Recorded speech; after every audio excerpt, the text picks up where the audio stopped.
할렐루야. 시골에 계신 목사님께서 이제 서울에 초청을 받아서 설교를 하게 되었습니다. 시골에서 오신 목사님이 진실하게 또 진솔하게 말씀을 전거해서 많은 성도들이 다 은혜를 받았습니다. 그리고 이제 마지막에 예배 마칠 쯤에 이제 강사님 나오셔서 축도하시겠습니다. 그래서 강사님이 나오셔서 시골에서 오신 경상도 목사님이 축도를 했습니다. 요새는 우리 주 예수 그리스도의 은혜와 하나님 아버지의 극진하신 사랑하심과 성령님의 감동 감화 충만하심이 설교 맹치로 살기로 다짐하는 모든 성도들 머리 위에 영원히 억수로 함께 있을지어다, 그렇게 축도를 했다는 겁니다. 여러분, 이 시간도 우리만 함께 예배 드리는 것이 아니라 우리의 친구 되시고 우리의 생명 되시고 우리를 구원해 주신 예수님이 성령으로 이 시간 함께 하시는 줄로 믿습니다. 우리 하나님께서는 영으로 역사하시기 때문에 우리가 교회 안에 있을 때나 교회 바깥에 있을 때나 가정에 있을 때나 언제나 우리와 함께 하십니다. 믿습니까? 함께 하시는 주님이 계시기 때문에 우리 성도들의 삶은 언제나 진지하고 진실하고 최선을 다하는 삶을 사셔야 합니다. 하나님께서 기뻐하는 삶은 최선을 다하는 삶을 기뻐하십니다. 게으른 사람을 하나님께서는 싫어하십니다. 그래서 잠언서에 보면 뭐라고 말씀했습니까? 게으른 자여 개미에게 가서 그의 하는 것을 보고 배우라고 말씀하고 있습니다.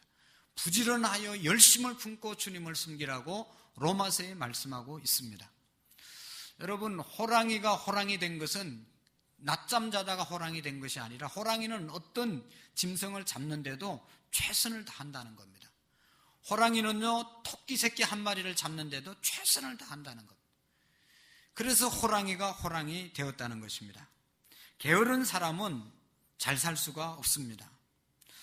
여러분, 어렵게 사는 사람들이 나는 좋은 학교를 졸업하지 못해서 공부를 많이 못해서 이렇게 산다. 부모님으로부터 물려받은 것이 없어서 내가 이렇게 어렵게 산다. 나는 주변에서 도와주는 사람이 없어서 재산을 물려받지 못해서 이렇게 어렵게 산다고 말하는 사람들이 있는데, 아무리 조건이 불리하고 어려워도 최선을 다하면 하나님께서 축복하시고 최선을 다하는 사람에게 복을 주실 줄로 믿습니다. 최선을 다하는 사람에게 길이 열리는 것입니다. 여러분, 옥사나이 바이올이라는 사람이 있었는데, 이 사람은 2살 때 아버지가 가출을 했습니다. 그래서 어머니가 어렵게 키웠는데 어머니도 13살 때 세상을 암으로 떠나게 되었습니다. 그래서 이 사람은 피겨 스케이팅을 했는데 정말로 어려운 환경 속에서도 열심히 스케이팅을 탔습니다. 이 스케이트를 타면서 울고 또 울면서 스케이트를 탔습니다. 너무 가난해서 체육복 살 돈이 없어서 친구들이 입고 버린 것, 또 친구들이 입다가 주면 그것을 입고 운동을 했습니다. 허기진 배를 움켜쥐면서 스케이트 연습을 했습니다. 그녀의 코치도 가난해서 자기를 지도해 주다가 캐나다로 이민 가 버렸습니다. 코치도 없이 연습을 혼자 했습니다.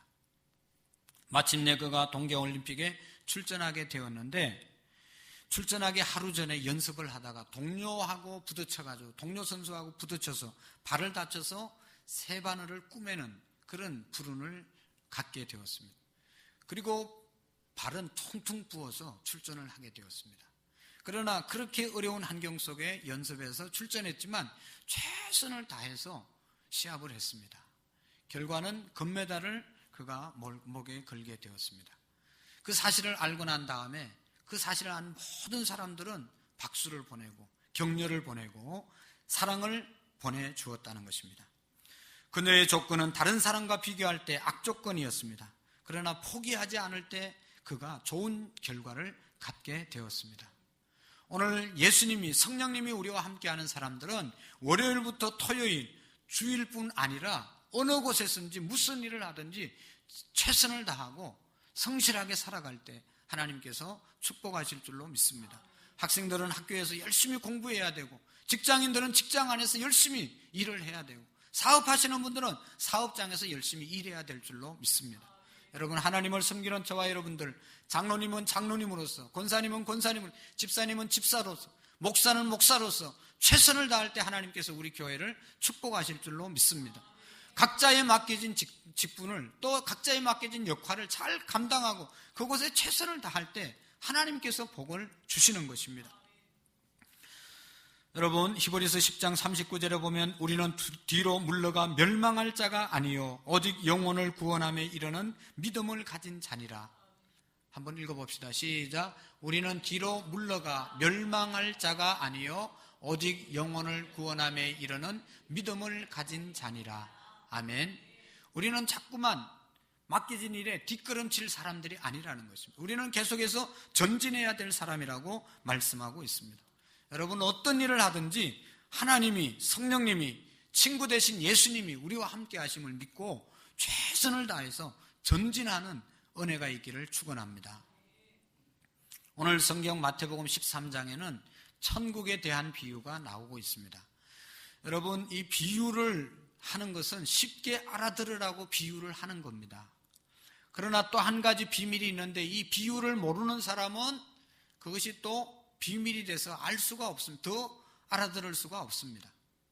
그래서 예수님께서 하나님 나라를 전파하기 위해서 이 땅에 오셔서 하나님의 나라를 전파하는데 하나님의 나라가 얼마나 어렵고 추상적인 겁니까? 우리가 한 번도 가보지도 못하고 천국 가는 길이 뭐냐고 학생들에게, 초등학생들에게 물었습니다. 선생님, 여러분 천국 가려면 어떻게 해야 돼요? 그러니까 영구가 손을 들어서 죽어야 천국 갈 수 있습니다. 그렇게 대답을 했다고.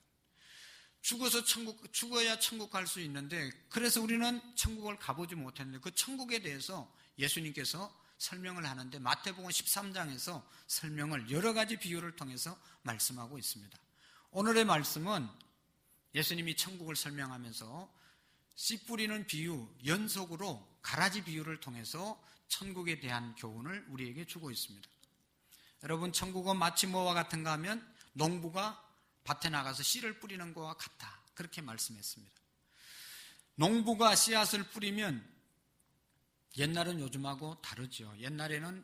요즘은 이 모종을 해서 딱딱 심기 때문에 잘못 씨앗이 가는 경우도 없고, 또 씨앗으로 심는다 하더라도 딱딱 그 자리에 가서 사람이 심기 때문에, 또 기계로 심기 때문에 다른 데로 떨어질 염려가 없습니다. 그렇지만 옛날에는 농사법이 발달되지 않았기 때문에 이 씨앗을 가지고 그냥 밭에 나가서 이렇게 막 뿌린다는 겁니다. 이렇게 확 뿌리면 바람이 불어가지고 이 씨앗이 막 멀리 가서 떨어지기도 하고 또 이 밭에 떨어지기도 한다는데, 그래서 농부가 씨를 뿌릴 때 어떤 씨앗은 길바닥에 떨어지고, 어떤 씨앗은 돌짝밭에 떨어지고, 어떤 씨앗은 가시등불 안에 떨어지고, 또 어떤 씨앗은 제대로 밭에, 옥토에 떨어지게 되는 것입니다. 그런데 길바닥에 뿌려진 씨앗은 어떻게 됩니까? 길바닥이 딱딱해서 뿌리를 내릴 수가 없습니다. 그러면 새들이 와서 씨앗을 먹어버리는 겁니다. 돌밭에 뿌려진 씨앗은 돌에는 흙이 약간 있기는 하지만 뿌리를 깊이 내릴 수가 없습니다. 그래서 뿌리를 조금 내렸을 때 햇빛이 나면 강한 햇빛에 다 싹이, 뿌리가 말라 죽고 만다. 그 다음에 가시떨기에 뿌려진 씨앗은 이게 좀 자라지만, 싹이 나서 자랄 수는 있지만 가시의 기운에 막혀서 햇빛도 영양분도 다 빼앗기고 공급받지 못하기 때문에 결국은 가시밭에 은근키 속에 떨어진 씨앗도 열매를 맺을 수가 없다. 그러나 옥토에 뿌려진 씨앗은 열매를 맺을 수 있다는 것입니다. 여러분, 길바닥에 뿌려진 씨앗, 사람들의 마음, 여기에서 이제 비유하는 씨앗은 하나님의 나라를 말하는 것입니다. 복음을 말하는 것입니다. 그리고 밭은 사람들의 마음의 상태를 말하는 것이죠. 복음의 말씀이, 천국이 우리의 마음속에 뿌려지면 길바닥과 같이 딱딱한 사람들의 마음속에는 그 씨앗이, 그 하나님의 나라가 임하지 못하고 있을 때 마귀가 와서 물어간다는 겁니다. 빼앗아 간다는 겁니다. 그 다음에 돌밭에 뿌려진 씨앗은 말씀을 받았을 때, 한두 번 교회 갔을 때는 마음이 기쁘고 너무너무 즐겁고 좋았습니다. 그래서 싹이 났습니다. 그러나 햇빛이 강하게 비쳐서 결국은 말라 죽고 열매를 맺을 수가 없게 되었습니다. 그냥 감정적으로 예수님을 믿으려고 할 때 기분이 좋을 때는 예수님을 잘 믿지만 힘든 일이 있으면 금방 넘어지는 사람들이 돌밭에 뿌려진 씨앗과 같은 사람들입니다. 가시떨기에 뿌려진 씨앗은 내가 말씀을 듣고 이제 뿌리를 내리고 자라기는 하지만 주변에 유혹하는 것들이 너무 많습니다. 주변에 걸리는 것들이 너무 많습니다. 방해거리가 많이 있습니다. 그것을 이기지 못하고 거기에 주저앉는 사람들이 가시떨기에 뿌려진 씨앗과도 같은 사람입니다. 그러나 옥토에 뿌려진 씨앗은 하나님의 말씀을 듣고 뿌리를 잘 내리고 싹이 나고 꽃이 피고 열매를 맺습니다. 그런데 이 많은 열매를 맺는데 문제는 뭔가 하면 오늘 이 옥토에 뿌려진 이 씨앗들 중에 가라지가 생긴다는 것입니다. 종이 와서 주인에게 묻습니다. 주인님, 우리가 가라지를 심은 적이 없는데 언제 가라지가 났습니까? 그러니까 주인이 하는 얘기가 밤에 원수들이 와서 뿌린 것이다. 원수들이 뿌려놓은 씨앗이다 말씀하고 있습니다. 여러분, 우리가 교회 오면 또 셀 모임에서 교회 학교를 가르치면서 하나님의 선생님들이, 사역자들이 하나님의 복음의 말씀을 씨앗을 뿌리는데 나쁜 이야기를 가르치는 법이 없습니다. 학생들에게 좋은 말씀, 하나님의 나라만 말씀합니다. 설교 시간에 하나님의 말씀을 선포합니다. 셀 안에서 하나님의 말씀만 증거합니다. 그래도 사람들의 마음속에 또 그 교회 안에 가라지가 자라나는 것을 볼 수가 있습니다. 도대체 이 가라지가 어디에서 나온 것인가 하는 것이죠. 오늘 성경에 보면 마귀가 사람들의 마음속에 가라지를 뿌렸다고 말씀하고 있습니다. 여러분, 오늘 본문을 통해서 우리가 세 가지 교훈만 찾기를 원하는데 그 첫 번째로는 우리가 기억해야 할 것이 이 세상에는 반드시 가라지가 존재한다는 것입니다. 이 세상에는 가라지가 반드시 존재합니다. 여러분, 이 세상은 알곡을 우리가 심었지만 뿌리지 않은 가라지가 계속 자라고 있다는 것을 기억해야 합니다. 선과 악이 함께 공존하는 세상입니다. 이것이 기독교의 역사관입니다. 여러분, 생각하기에 이 세상이 점점 악해진다고 생각하고 있습니까? 아니면 이 세상이 점점 선해지고 있습니까? 어떤 사람은 세상은 점점 선해지고 좋아진다고 말하는 사람이 있습니다. 또한 좋아질 것이라고 기대하는 사람이 있습니다. 유토피아점의 관점에서 세상을 바라보는 사람입니다. 낙관론적으로 세상을 바라봅니다. 또 어떤 사람들은 세상은 점점 어두워지고 점점 죄악과 타락성이 극에 달한다고 말하고 있습니다. 세상을 비관적으로, 부정적으로 보는 사람들이 있습니다. 염세적 세계관입니다. 세상이 점점 악해져서 이제는 걷잡을 수 없을 정도로 악해졌다, 그렇게 보는 사람이 있습니다.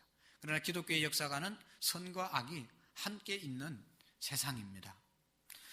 사도 바울이 로마서 13장 12절의 말씀에 보면 이렇게 말씀하고 있습니다. 밤이 깊고 낮이 가까웠으니 그러므로 너희는 빛의 갑옷을 입어라. 어둠이, 죄악이 너무너무 깊어집니다. 그렇지만 또 한편으로는 새벽이, 빛이, 밝음이, 진리가 점점 솟아나고 있다는 것을 우리에게 말씀해주고 있습니다.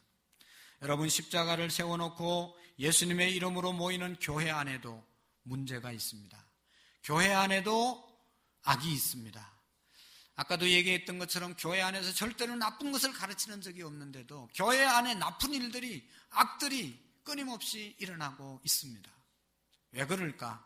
바로 마귀가 그렇게 한다는 것이죠. 종들이 주인에게 와서 묻습니다. 우리가 좋은 씨앗을 뿌렸는데 왜 이 악한 것이 납니까? 그것은 바로 원수 마귀가 악한 씨를 뿌렸기 때문이다 말하고 있습니다. 끊임없이 마귀는요, 우리의 마음속에 악한 씨앗을 뿌리는 겁니다. 하나님의 말씀의 씨앗을 하나님의 일꾼들이 뿌리지만 또 마귀도 우리의 마음속에 자꾸 악한 씨앗을 뿌리는 거예요. 우리의 자녀들의 마음속에 악한 씨앗을 마귀가 뿌립니다. 우리 교회 안에 악한 마귀들이 와서 자꾸만 씨앗을 뿌리는 겁니다. 우리의 셀 안에, 우리 공동체 안에 자꾸만 마귀가, 사탄이 와서 씨앗을 뿌립니다. 그래서 우리는 기억해야 합니다. 나의 사랑하는 가족, 또 나 자신, 우리 교회 공동체, 우리 이웃에게 악한 사탄 마귀가 씨앗을 뿌리지 못하도록 경계해야 된다는 것입니다. 요즘은 이단들이 말이죠, 신천지라고 하는 이단은 교회 안까지 들어와서 교회를 어지럽히지 않습니까? 교회 안 다니는 사람들, 교회 바깥에서 전도해야 되는데 교회 안에 들어와서 교회를 분란을 일으키고 또 사람들을 유혹하고, 그래서 어떤 또 산홍기기 작전 같은 경우는 분란을 일으켜서 목회자를 쫓아내고 신천지에 있는 목회자가 들어와서 교회를 통째로 삼키는 그런 경우도 있습니다. 늘 악한 마귀가 우리의 마음과 가정과 교회에 들어오지 못하도록 우리는 깨어 있어야 하는 것입니다. 여러분, 요한복음 10장 10절을 말씀을 한번 볼까요? 시작. 도적이 오는 것은 도적질하고 죽이고 멸망시키려는 것뿐이요 내가 온 것은 양으로 생명을 얻게 하고 더 풍성히 얻게 하려 하는 것이라. 아멘. 도적이 오는 것, 도적이 오고 있습니다. 도적은 알게 오는 게 아니고 가만히 들어와서 하는 일이 빼앗아 가는 거거든요. 가만히 들어와서 우리의 믿음을 빼앗아 가고, 가만히 들어와서 우리의 기쁨을 빼앗아 가고, 가만히 들어와서 우리의 은혜를 빼앗아 가고, 우리의 건강을 빼앗아 가는 것이 사탄 마귀 도적입니다. 그러나 예수님이 오신 것은 양으로 생명을 주고 양에게 생명을 주고 더 풍성하게 주기 위해서 예수님이 이 땅에 오셨다고 말씀하고 있습니다. 그래서 우리가 깨어서 도적이 오는 것을 막아야 된다는 것이죠. 요한복음 10장 27절 말씀도 봅시다. 시작. 내 양은 내 음성을 들으며 나는 그들을 알며 그들은 나를 따르리라. 아멘. 여러분, 양은 예수님의 음성을 따른다고 말씀하고 있습니다. 예수님의 음성을 안다고 말씀하고 있습니다. 여러분, 우리가 키우는 가축들 중에 양은요 특색이 있는데 어리석지만 목자를 따라서 다니는 것이 양입니다. 양은 다른 사람이 이끌어가도 잘 안 끌려갑니다. 양은 자기의 목자만 따라가는 것이 진정한 양입니다. 그런데 이 목자를 따라가지 못하고 다른 사람 따라가면 결국은 멸망에 이르게 되는 것입니다. 오늘 우리의 목자가 누굽니까? 예수 그리스도. 그분의 말씀을 따라가야만 우리가 영생에 이르게 되고 생명에 이르게 되는 것입니다. 그런데 다른 데로 온 그러한 존재들을 따라갈 때 우리는 멸망에 이를 수밖에 없습니다. 사랑하는 성도 여러분, 우리가 어디서 무엇을 하든지 예수 그리스도의 말씀을 따라 행할 수 있는 알곡이 되시기를 바랍니다. 여러분, 아브라함 집에도 가라지가 있었습니다. 이스마엘은 아브라함에게 있어서 가라지였습니다. 이삭의 집에도 가라지가 있었습니다. 바로 에서였습니다. 노아의 방주 안에도 가라지가 있었습니다. 셈과 함과 야벳 세 아들 중에 함이라는 아들이 가라지의 역할을 하게 되었습니다. 초대교회, 예루살렘 교회, 은혜롭게 부흥하는 교회, 그래서 7 집사를 세웠는데 7 집사 안에도 가라지가 있었습니다. 니골라라고 하는 그런 가라지 집사가 있었습니다.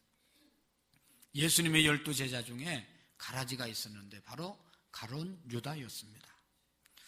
다른 제자들은 3년 동안 유다가 가라지인 줄 몰랐습니다. 그러나 마지막 예수님 배반할 때 알게 된 것이죠. 참으로 무서운 일입니다. 오늘 우리 가운데도 가라지가 있을지도 모릅니다. 오늘 우리 모두는 알곡으로 변화되는 그런 은혜가 있기를 원합니다.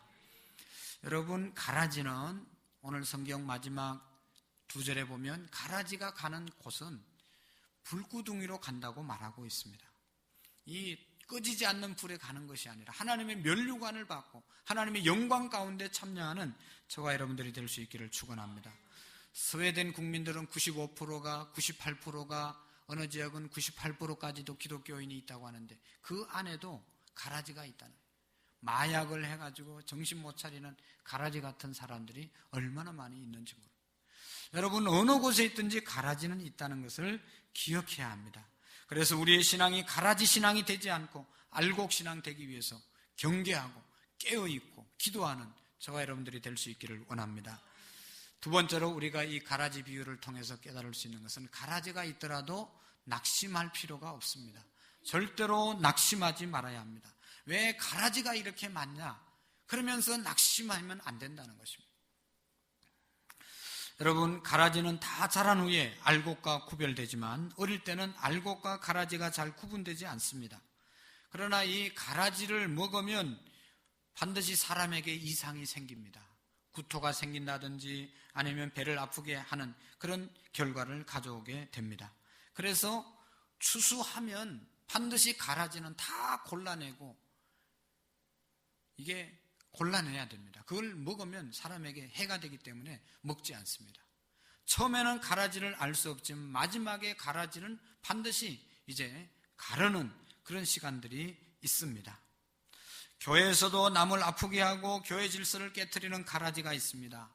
가정에서도 남편을 괴롭히고 또 아내가 남편이 아내를 괴롭히는, 서로를 괴롭히는 가라지 같은 가족이 있을 수 있습니다. 그러나 그 가라지 때문에 우리가 낙심하지 말아야 합니다. 하나님께서 그 가라지에게 당장 벌을 주지 않는다 하더라도 가라지는 언젠가는 하나님의 심판이 있습니다. 왜 가라지인 줄 알면서 뽑아버리지 않을까? 여러 가지 이유가 있는데 오늘 성경에는 가라지를 뽑다가 곡식을 다칠까봐 가라지를 그대로 마지막까지 두라고 하는 것입니다. 여러분, 가라지가 자라고 나면 나중에 다 알게 됩니다. 그렇지만 그 어릴 때는 곡식과 엉켜 있기 때문에 가라지 뽑다가 곡식을 뽑아버리고 다칠 수 있기 때문에 건드리지 말라는 것입니다. 여러분, 우리가 교회 안에서도 저건 분명히 가라지다, 가라지 같은 행동을 한다, 가라지 같다, 그래도 우리가 그것을 가라지라고 정의하고 뽑아버리면 안 된다는 것입니다. 왜냐하면 그 주변에 있는 사람들이 시험에 들 수 있습니다. 다칠 수가 있습니다. 그 다음에 또 더 중요한 것은 가라지를 뽑지 않는 이유 중에 하나는 이 가라지 같은 사람도 알곡으로 변화될 수 있기 때문입니다. 곡식은 뿌리부터 다르기 때문에 안 되지만 사람은 이게 가라지 같은 삶을 살아도 알곡으로 얼마든지 바꿔질 수 있기 때문입니다. 여러분, 어제는 악마같이 사는 사람도 오늘 천사같이 변화될 수 있습니다. 오늘 천사 같은 사람도 내일 또 어떻게 될지 모르는 것이 사람의 마음인 것이죠. 여러분, 우리가 성경에 보면 사도 바울이라는 사람이 있는데 이 사람은 사울이었잖아요. 예수님 믿는 사람들을 잡아서 죽이는데 가장 앞장서고 예수 믿는 사람 핍박하는데 가장 앞장섰던 사람입니다. 그럼에도 불구하고 이 사람이 예수님 믿는 사람들이 예루살렘에서 다 흩어져서 다메섹에 도망가 있다는 정보를 입수하고 예수 믿는 사람들이 있는 다메섹으로 가지 않습니까? 다메섹에 가다가 길에서 하나님께서 강한 빛을 이 사울에게 비춰가지고 그 자리에서 거꾸로져서 하나님을 만납니다. 주님, 누구시기에 나를 이렇게 합니까? 그러니까 네가 핍박하는 예수다. 그래서 사도 바울이 그곳에서 예수님 만나고 변화되고 난 다음 얼마나 하나님의 일을, 예수님의 일을 많이 하는 사도가 되었습니까? 성경을 13권 쓰고 선교 여행을 하면서 얼마나 많은 영혼들을 구원했습니까? 가라지 같은 그러한 사람이 하나님의 종으로 변화되는 역사를 우리가 성경을 통해서 볼 수가 있습니다. 우리나라의 초대교회에 많은 성도들이 있었는데 이기풍 목사님이나 또 김익두 목사님 같은 분들은 얼마나 깡패적인 삶을 살았습니다. 마펫 선교사가 와서 선교할 때 얼마나 괴롭히는지 모릅니다. 이 코가 크다고 해서 돌을 가지고 코를 깬다고 코를 깨가지고 상처를 준 사람, 교회를 지었는데 교회 주변에 그냥 얼마나 괴롭히고 불을 지르고 그런 일을 했습니다. 가라지 같은 삶을 살다가 그들이 예수님 만나고 평양신학교 1회 졸업생이 되어서 그 당시만 해도 제주도를 외국이라고 생각했는데 제주도까지 가서 선교사로 일생을 헌신하는 삶을 살게 되었습니다. 여러분, 오늘 가라지 같은 사람도 내일 알곡으로 얼마든지 변화될 수 있기 때문입니다. 그러니까 우리의 가정 속에, 우리의 이웃 가운데, 우리 교회 가운데 마귀와 같은 행동을 하는 사람이 있더라도 저건 꼭 가라지다, 그렇게 말할 수 없습니다. 왜냐하면 언젠가는 변화될 수 있기 때문입니다. 물은 건너봐야 알고 사람의 마음은 경험해봐야 안다고 하지만 사람의 마음을 경험해봐도 5년이 지나도 10년이 지나도 갈수록 모르는 것이 사람의 마음이기 때문에 쉽게 우리가 정죄해서는 안 된다는 것입니다. 외국에 나가보면 우리나라 사람 보고 또 일본 사람 보고 중국 사람 보고 황인종 보고 서로 이게 어느 나라 사람인지 알 수가 없습니다. 한국 사람 보고 일본 사람이냐고 묻고 일본 사람 보고 한국 사람이냐고 묻고 중국 사람이냐고 묻고 자꾸 이렇게 묻는 이유 중에 하나는 이게 우리가 흑인과 백인을 보면 흑인은 흑인이고 백인은 백인이고 그렇게 보지 저 사람들이 어느 나라에 사는 사람인지 정확하게 알 수 없는 것처럼 잘 모르는 것입니다.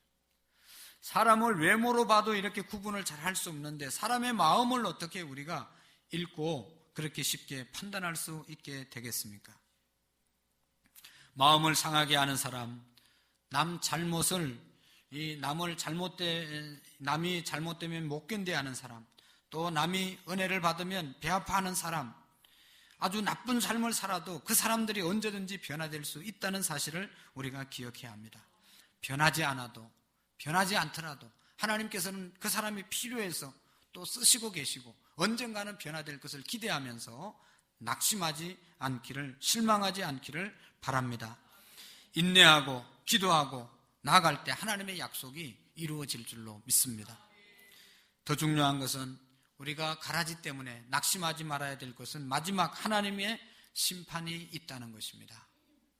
주님께서 추수 때까지 그냥 두라고 말씀했습니다. 추수 때는 다 심판하십니다.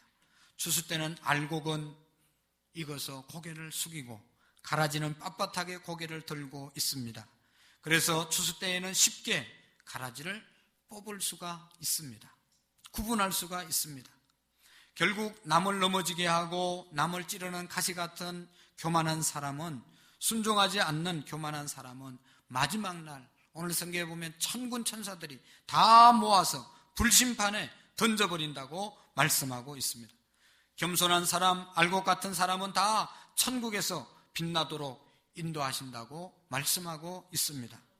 오늘 본문 말씀 41절, 42절, 43절을 다 같이 한번 읽어보시겠습니다. 시작. 인자가 그 천사들을 보내리니 그들이 그 나라에서 모든 넘어지게 하는 것과 행하는 자들을 거두어내어 풀무불에 던져 넣으리니 거기서 울며 이를 갈게 되리라. 그때에 의인들은 자기 아버지 나라에서 해와 같이 빛나리라. 귀 있는 자는 들으라. 아멘. 자, 여기 보면 이제 마지막 때가 되면 인자, 하나님의 사람들이 추수하게 될 것이다. 그래서 여기 보면 불법을 행하는 사람들, 악을 행하는 사람들, 남을 넘어지게 한 사람들은 어떻게 한다고요? 다 거두어서 꺼지지 않는 불에 던지리라. 지옥으로 던지리라 말씀하고 있습니다. 그 다음에 두 번째로 의인들은 자기 아버지 나라에서 해와 같이 빛나리라 말씀하고 있습니다. 의롭게 살아간 사람들은, 힘들게 살았지만 의롭게 살고 믿음 안에 사는 사람들은 영원토록 빛나는 삶을 하나님께서 보장해 주신다고 말씀하고 있습니다. 오늘 우리가 교회 안에서 신앙생활을 합니다. 얼마나 큰 축복인지 모릅니다.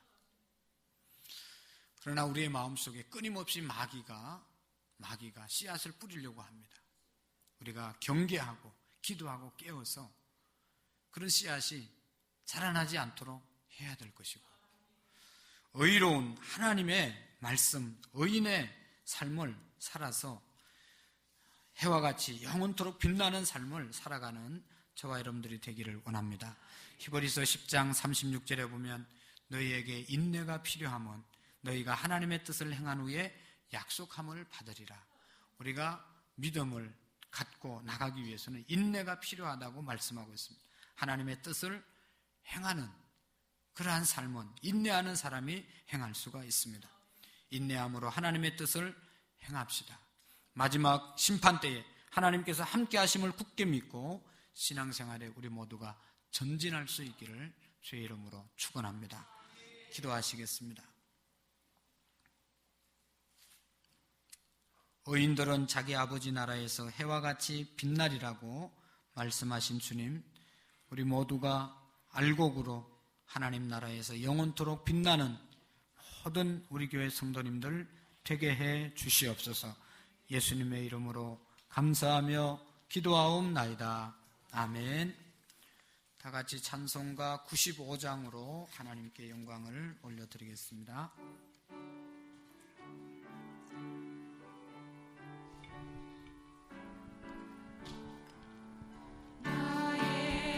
기쁨 나의 소망 되시며 나의 생명이 되신 주 밤낮 불러서 찬송을 드려도 늘 하신 마음 뿐일세. 나의 사모하는 선한 목자는 어느 꽃다운 동산에 양의 머리와 늘 함께 가셔서 기쁨을 함께 하실까. 길도 없이 거친 넓은 들에서 갈 길 못 찾아 애쓰며 이리저리로 헤매는 내 모양 저 원수처럼 하도다. 주의 자비롭고 화평하늘 모든 천사도 반기며 주의 놀라운 진리의 말씀에 전지가 마다하도다. 나의 진정 사모하는 예수님 음성조차도 반기며 나의 생명과 나의 차 소망은 오직 주 예수뿐일세.